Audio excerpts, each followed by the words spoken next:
సేవలందుకున్నవాడు సేవకుడై తిరిగినాడు.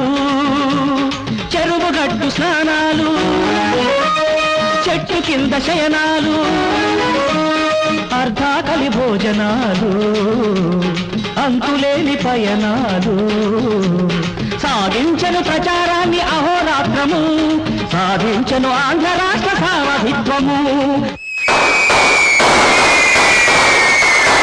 తత్ఫలితంగా 1983 జనవరి 9వ తారీఖున ప్రజాప్రభుత్వం ఏర్పడింది.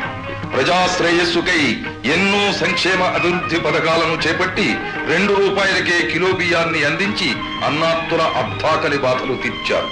సగం ధరకే కట్టుబట్టలను అందజేసి చిరుగు బ్రతుకుల చింకిపాతల జీవులను బాగు చేశారు. పక్కా గృహ నిర్మాణాలను చేపట్టి పేద ప్రజల ప్రాణాలకు భద్రత కల్పించారు.